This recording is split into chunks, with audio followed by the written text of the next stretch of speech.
KPCC ആസ്ഥാനത്തിന് മുൻപിൽ പ്രവർത്തകർ പ്ലക്കാർഡുകളുമായി അഭിവാദ്യങ്ങൾ അർപ്പിച്ചുകൊണ്ട് നിയുക്ത KPCC പ്രസിഡന്റ് സണ്ണി ജോസഫിനും ഒപ്പം പുതിയ നേതൃനിരയ്ക്കുമായി കാത്തു നിൽക്കുകയാണ്. വലിയ ആവേശത്തിലാണ് പ്രവർത്തകരുള്ളത്. നമ്മൾ രാവിലെ സൂചിപ്പിച്ചതുപോലെ വലിയ പ്രതീക്ഷകളാണ് അവർക്ക് ഈ പൊതുനിരയിലുള്ളത്. കാരണം അനുഭവ സമ്പത്തുള്ള നേതാവ്, ഒപ്പം യുവ നേതാക്കളുടെ പ്രാതിനിധ്യം, അത്തരത്തിൽ സമഗ്രമായി. ഞാൻ ഇപ്പം മടങ്ങി വരാം. ഞാൻ ഒന്ന് ഇടപെടുകയാണ്. നമുക്ക് പുതിയ അമരക്കാരൻ സണ്ണി ജോസഫിന്റെ വാക്കുകൾ കൂടി ഒന്ന് കേട്ടിട്ട് തിരികെ വരാം. കണ്ട അനുഗ്രഹം നേടുന്നതിന് വേണ്ടി പോവാണ്. എല്ലാ തയ്യാറെടുപ്പുകളും കഴിഞ്ഞോ? ഉണ്ട്, എല്ലാ തയ്യാറെടുപ്പുകളും.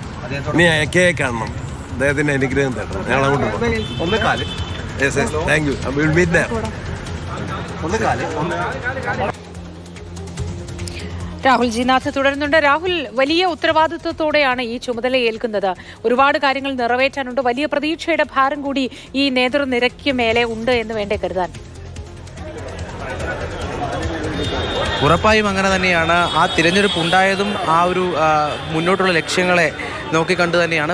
പ്രവർത്തകർക്കും വലിയ പ്രതീക്ഷകളാണുള്ളത്. ആ പ്രവർത്തകരൊക്കെ നമ്മുടെ ചേരുന്നുണ്ട്. എത്രമാത്രം പ്രതീക്ഷയുണ്ട്?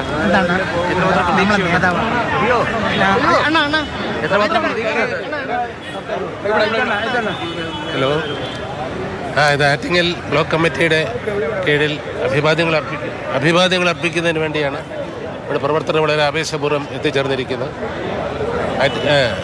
അടൂർ പ്രകാശ് ആറ്റിങ്ങലിൽ നിരവധി വികസന പ്രവർത്തനങ്ങൾ കൊണ്ടുവരികയും അവിടെയുള്ള ജനങ്ങളോട് നല്ല രീതിയിൽ അതെ അദ്ദേഹം യു ഡി എഫ് കൺവീനർ എന്നുള്ള നിലയിൽ അദ്ദേഹത്തിന് ആ സ്ഥാനം ഭംഗിയായി മുന്നോട്ട് കൊണ്ടുപോകാൻ കഴിയും എന്നുള്ള വിശ്വാസം നമുക്ക് എല്ലാവരും പ്രതീക്ഷയുണ്ട് ഈ പുതിയ നേതൃനിര. അതെ, വലിയ പ്രതീക്ഷയാണ്. ആറ്റിങ്ങലിലെ കഴിഞ്ഞ വർഷത്തെ തെരഞ്ഞെടുപ്പിൽ ആറ്റിങ്ങലിലെ 2 തെരഞ്ഞെടുപ്പുകളിലായിട്ട് പാർലമെന്റ് തെരഞ്ഞെടുപ്പുകളിൽ CPM-ന്റെ കയ്യിലിരുന്നൊരു കുത്തക മണ്ഡലം പിടിച്ചെടുക്കുവാൻ ഇത്രയും ഇലക്ഷൻ തന്ത്രങ്ങൾ അറിയാവുന്ന വേറൊരു നേതാവില്ല.